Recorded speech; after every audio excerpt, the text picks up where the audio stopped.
Hey guys, how we doing today? I'm going to try to prop you up here so you can watch me do the ENS today on one of these puppies while we talk about something. Alara, get away from there. I hope you guys can still hear me. Okay, I did all the other puppies. I'm going to do the last one here. This is a fawn female.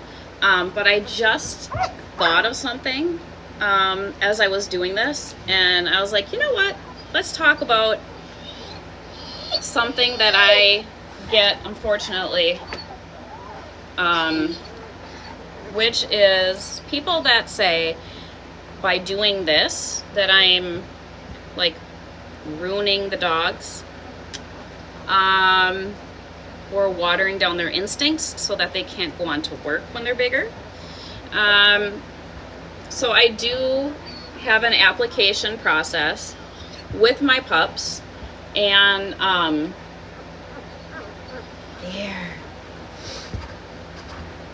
so that I can kind of get to know prospective customers and kind of get a feel for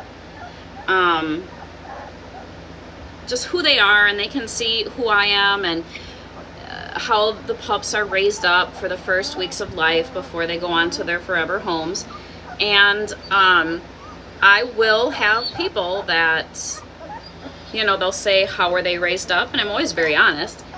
They spend the first, however many weeks inside in a controlled environment like this, and then they go out and are exposed to livestock. I won't say a lot of people, but I know that I've lost sales because people don't like that. They don't like the way that I do things. They think that they're going to get dogs that are soft and incapable of working, which, ma'am,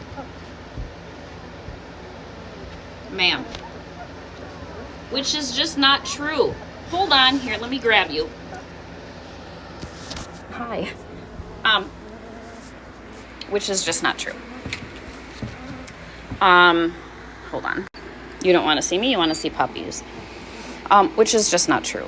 There is zero evidence that says that early intervention, human contact, socialization ruins the dogs. There is zero scientific proof of that.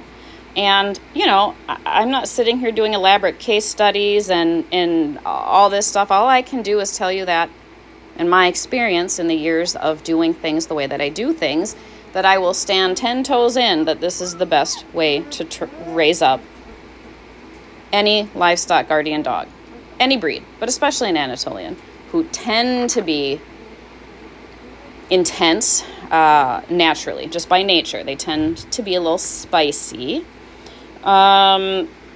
So absolutely, I'm going to keep doing things the way that I do it. I'm going to continue doing early neurological stimulation, which is what you just saw me doing on that one fawn puppy. And in my opinion, it churns out the best dogs. It doesn't water down instincts. It doesn't make them soft. It doesn't make them not want to do their job. Hanging out with humans and being, being exposed to different tactile stimulation, different sounds, different tastes, different textures, all that stuff does not ruin them.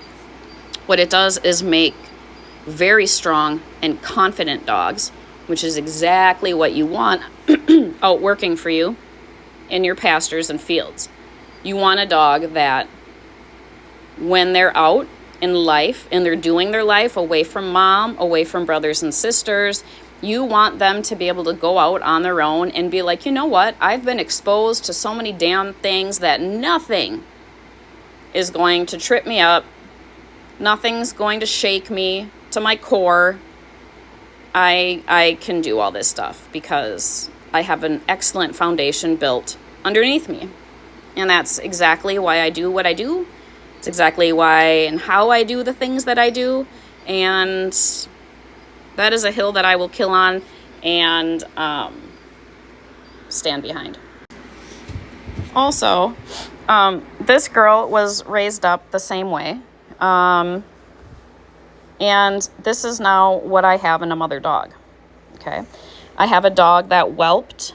We hung out right next to each other all night, doing it together. She did the hard part. I was just the midwife there to support her. But she lets me in here, grabbing on her babies, flipping them upside down, rubbing their paws, doing all the things, kissing and loving and sniffing on them. And she's still protective. She's still very watchful, but doesn't give me a hard time. Which is important, because if something were to have gone sideways, now my last litter ended up having to be a C-section, not with this girl, a different one. You know how stressful that is when they're in the middle of delivering, they're in distress, there's a crisis happening, and now you need to get in for a C-section, which means you have to take all the babies that are already born, put them in a tote or a basket, get them, the mom, then loaded up into a car or truck, hauled off to the vet, and one ginormous stressful experience. You know what it's like trying to navigate that with a dog that has not had this kind of treatment? Your chances of getting bit or hurt are so high, or the vet getting bit. That's like the most primal time in her life. She's going to be extremely protective. The sprinkle on the top of that is then now she's also in distress, blah, blah, blah. You get where I'm going with this. Doing this is just making better dogs for you and making more handleable. Is that a word? It is now. And more safe.